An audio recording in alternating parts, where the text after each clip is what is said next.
Hi friends, నేను మీ వాహిని. ఈరోజు మన వీడియో వచ్చేసి మీకు ఆల్రెడీ ఇలా చూసే దాన్ని బట్టి ఒక ఐడియా అయితే వచ్చేస్తుంది. ఎందుకంటే కార్తీక మాసంలో అందరూ చేసుకునే పూజ మనందరికీ తెలుసు కదా, త్రిమూర్తుల వారి పూజ. త్రిమూర్తులు అనగా ఎవరంటే బ్రహ్మ, విష్ణు, మహేశ్వరులు. ఆ దేవునికి చేసే పూజ ఇది. మనం ఎక్కువ వైశాఖ మాసంలోని, ఎక్కువ అయితే కార్తీక మాసంలో చాలా మంది చేసుకుంటూ ఉంటారు. ఈ పూజ కార్తీక మాసంలో పౌర్ణమి వచ్చే ముందు ఆదివారాలు చేసుకోవాలని అంటారు. ఆదివారాలు కూడా కలిపి చేసుకుంటే, అంటే ఈ పూజ మేళాలను ఉంటాయి. 3 మేళాలు, 5 మేళాలు, 7 మేళాలు. మేళాలు అంటే ఏమీ లేదు, మనం ఎన్ని రోజులు చేసుకోవాలనుకుంటున్నామో అనేది ఈ పూజ అన్నమాట. కొంతమంది 3 రోజులు చేసుకుంటారు, కొంతమంది 5 రోజులు, కొంతమంది 7 రోజులు. అలా ఎవరైతే ఎన్ని రోజులు చేసుకుంటాం అని సంకల్పం చేసుకుంటారో అన్ని రోజులు ఆ మేళాలు సమర్పించుకుంటారు స్వామివారికి. ఆదివారాలు అయితే కలాలి అని అంటారు ఈ పూజకి. ఎవరైతే ఒకే రోజు 3 మేళాలు చేసుకునే వాళ్ళు ఉంటారు, ఒకే రోజు 5, 7 మేళాలు కూడా చేసుకునే ఉంటారు. ఇది ఒకే రోజు 3 మేళాలు చేసుకోవాలంటే ఏంటంటే, ఒకే రోజు ఒక్కొక్క దేవుడికి 3 దీపాలు, 3 తాంబూలాలు, 3 ప్రసాదంవి అన్ని అలా మూడేసి ఒక్కొక్క దేవుడికి సమర్పిస్తూ ఉంటారు. అలా ముగ్గురు కాబట్టి 9 దీపాలు, 9 సాంబ్రాణి, 9 నైవేద్యాలు అలా సమర్పిస్తూ ఉంటారు. మేమైతే 3 రోజులు విడివిడిగా చేసుకుంటూ ఉంటాం. నేను ప్రతిసారి 3 రోజులే చేస్తాను. ఒకసారి నేను ప్రెగ్నెన్సీతో ఉన్నప్పుడు మాత్రం 5 రోజులు చేశాను. సో ఎన్ని రోజులు అనుకుంటారో అన్ని రోజులు స్వామివారికి అయితే సమర్పించుకుంటూ ఉంటారు మేళాలు. ఈ పూజ వీళ్ళు చెయ్యాలి, వాళ్ళు చేయాలి, మాకు ఈ పూజ ఆనవాయితీ లేదు అలాగంటూ ఏమీ ఉండదండి. ఈ పూజ ఎవరైనా చేసుకోవచ్చు. అండ్ ఈ పూజ ఏంటంటే మన ఇంట్లో ఉన్న దారిద్ర్యం అంతా పోతుంది. అండ్ అంతేకాదు చాలా పాజిటివ్ ఎనర్జీ అయితే వస్తుంది ఈ పూజ చేసుకోవడం. సో ఈ పూజ ఎప్పుడు చేసుకోవాలి, ఈ విధానం ఏంటి, ఏవైతే ముఖ్య వస్తువులో అవన్నీ మీకు నేను ఈరోజు చెప్తాను. ఈ పూజ ఎప్పుడు చేసుకోవాలంటే కార్తీక మాసంలో పౌర్ణమి ముందొచ్చే ఆదివారాలు చేసుకోవాలి. అండ్ ఆదివారం కలిసేలాగా చేసుకుంటూ ఉంటారు, అది కూడా చూసుకోండి.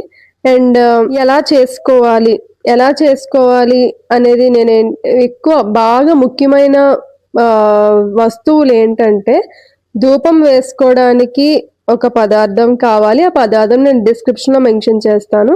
నెక్స్ట్ మర్రి ఆకులు అనేవి ఉండాలి. మట్టి ప్రమిదులు, జింక మట్టి ఉంటుంది కదా, జింక మట్టితో ప్రమిదులు. స్వామివారికి 3 మేళాలు అయితే 9 ప్రమిదులు, ఎన్ని ప్రమిదులు కావాలో అన్ని ప్రమిదులు చేసుకోవాలి.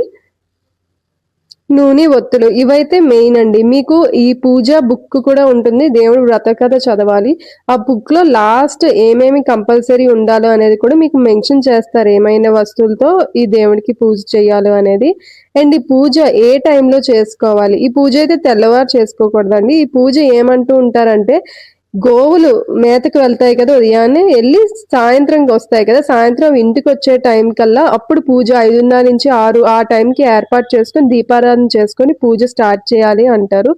సాయంత్రం వేళ 5:30 నుంచి 5:30, 6 నుంచి స్టార్ట్ చేసి దీపారాధన పూజ అయితే చేసుకోవచ్చు. ఈ పూజ ఏంటంటే మనం సాయంకాలం అంతా స్టార్ట్ చేసి మొత్తం చుట్టుపక్కల వాళ్ళని, రిలేటివ్స్ ని, వాళ్ళని పిలిపించుకొని కూర్చొని దీపారాధన చేసి కథ అయితే చదువుకోవాలి. అండ్ ఎలా చేసుకోవాలి అంటే, ఈ పూజ ఒక పీట ఫస్ట్ శుభ్రం చేసుకొని, పసుపు రాసుకొని, బొట్టు కుంకుమ అన్ని పెట్టుకొని, ఇలా ముగ్గు పిండితో ముగ్గు వేసి పీఠం అయితే రెడీ చేసుకోవాలి. ఆ పీఠం మీద కలశాలు, కొంతమందికి కలశాలు పెట్టుకునేది ఉంటది, కొబ్బరికాయ అవి. కొంతమందికి కొబ్బరికాయ పెట్టుకోవడం అది ఉండదు. మాకైతే కొబ్బరికాయ పెట్టుకోవడం అయితే ఉన్నది. సో చూసారు కదా, చెంబులు, ఇలా 3 చెంబులు, వీటినే బ్రహ్మ, విష్ణు, మహేశ్వరులు అనే మనసులో అనుకొని తలుచుకొని వీటినే పూజ చేస్తారనమాట. సో దేవుడి పటం అయితే పెట్టుకొని, దేవుడి పటం ముందు ఈ 3 చెంబులకి ఇలాగా పసుపు, కుంకుమ, గంధం వాటితో బొట్లు అవి పెట్టేసుకొని, ఆ నీరైతే ఉంది కదా, మంచినీరు యూజ్ చేయాలి. సో ఆ మంచినీరులో పసుపు, కుంకుమ, అక్షింతాలు, ఒక చిల్లర కాయిన్, జవాది ఉంటే జవాది, ఇవన్నీ వేసుకుంటారు. వేసుకొని మర్రాకులు ఈ పూజకి చాలా ఇంపార్టెంట్ అని చెప్పాను కదా, ఆ మర్రాకులు అనేవి ఈ కలశంలో పెట్టి దానిపైన కొబ్బరికాయ పెడతారు. కొబ్బరికాయ పెట్టి వాటికి పువ్వులు అవి అలంకరిస్తారు. ఈ కలశాలైతే కంపల్సరీ అండి. కలశాలైతే కంపల్సరీ ఉండాలి. ఈ పూజకి కొన్ని కంపల్సరీ అన్నాను కదా! కొంతమందికి ఆనవాయితీ ఉంటది. ఇలాగా కొబ్బరికాయ పెట్టుకోవాలి, కొబ్బరికాయ పెట్టుకోకూడదని. మాకైతే ఉండడం వల్ల మేమైతే కొబ్బరికాయ పట్టుకుంటున్నాం. ఇలా అక్షింతలు, గంధం, పసుపు, కుంకుమ వచ్చిన వాళ్ళందరికీ కోసం ఇలా కలుపుకోండి. తమలపాకులు, ప్రసాదాలైతే ఈ పూజకి పెద్దగా ప్రసాదాలు ఏమీ అవసరం లేదండి. మీకు నచ్చినట్టయితే చేసుకోవచ్చు. మెయిన్‌గా కావాల్సింది ఏంటంటే తాంబూలం.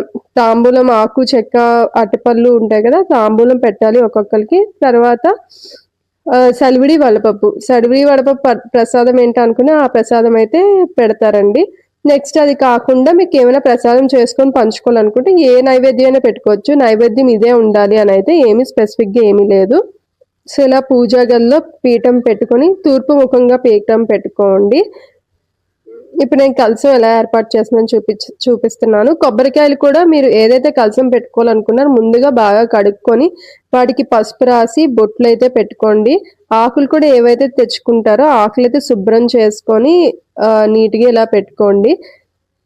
అండ్ ఈ పూజ అయితే నేను 3 రోజులు, 5 రోజులు అలా మేళాలు సమర్పిస్తారని అనుకుంటారని చెప్పాను కదా!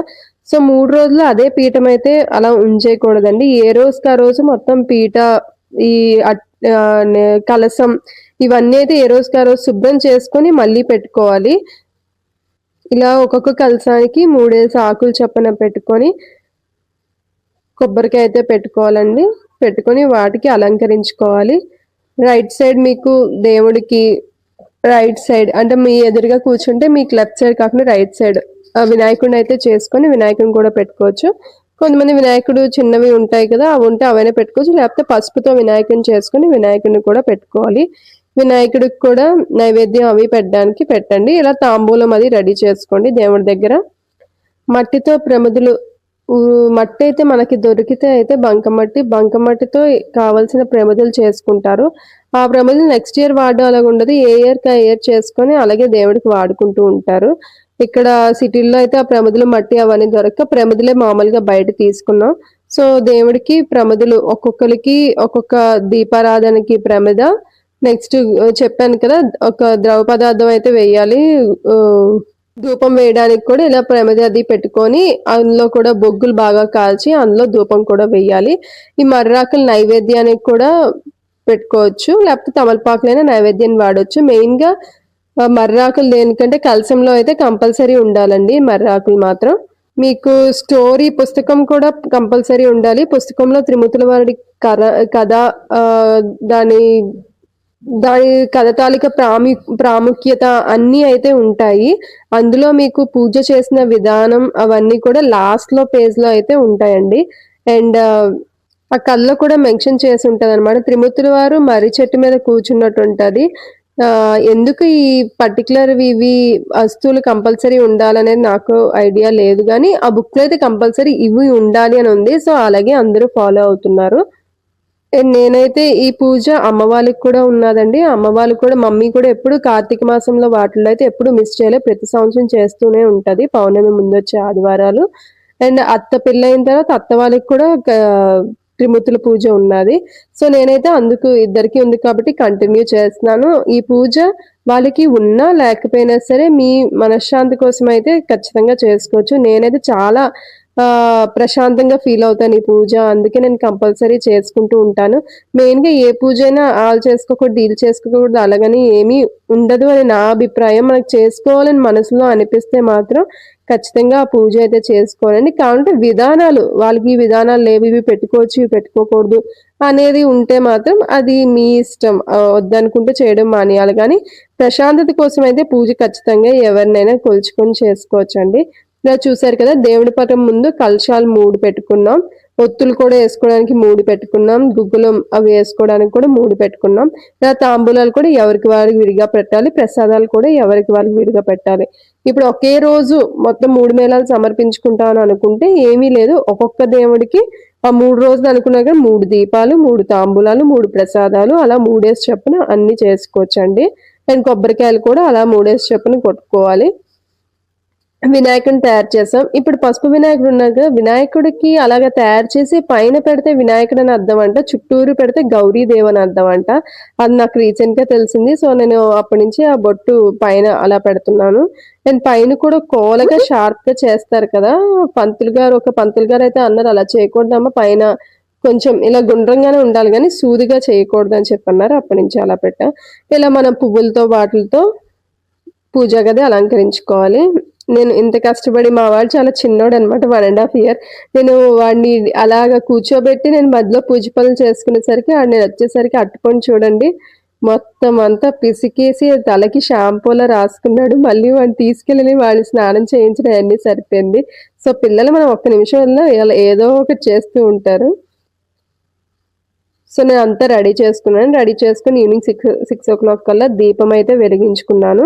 దీపం వెలిగించుకొని సాంబ్రాణి అది వేయడానికి కూడా బొగ్గులు అవి రెడీ చేసుకుంటున్నాను. ఇలా దీపారాధన అంతా ఇక్కడ చేసుకొని, తులసమ్మ దగ్గర కూడా చేసుకొని, నైవేద్యం అవి పెట్టుకొని కథ అయితే స్టార్ట్ చేయాలండి. కథ స్టార్ట్ చేసి మీ చుట్టుపక్కల ఎవరైనా ఉన్న వాళ్ళందరినీ పిలిచి వాళ్ళందరికీ కూడా కథ వినిపించి, తర్వాత ప్రసాదాలు అయ్యి పంచి అప్పుడు పంపించాలి. సో, ఏమైతే ప్రసాదం అంటే ఇప్పుడు కొబ్బరికాయ కొడతాం కదండీ! ఆ కొబ్బరి నీళ్ళు తీర్థంగా ఇస్తారు. ఆ కొబ్బరికాయి, నెక్స్ట్ ఇక్కడ ఆకు, చెక్క ఉన్నాయి. అవి కూడా చాలా ఇంపార్టెంట్ అండి. ఆకు తుంచేసి, చెక్క కలిపి అందులో కొంచెం పంచదార వేసి అది కూడా ప్రసాదంగా ఇస్తారు. తర్వాత ఈ చలివిడి, వడపప్పు కూడా ప్రసాదంగా ఇస్తారు. ఇవి కాకుండా మీరేమైనా నైవేద్యాలు చేస్తే నైవేద్యాలు ఇవ్వచ్చు. ఆ తాంబూలాలు పెట్టినవి మీరు ఒక తాంబూలం ఉంచుకొని మిగతా తాంబూలం అందరికీ పంచుకోవాలి.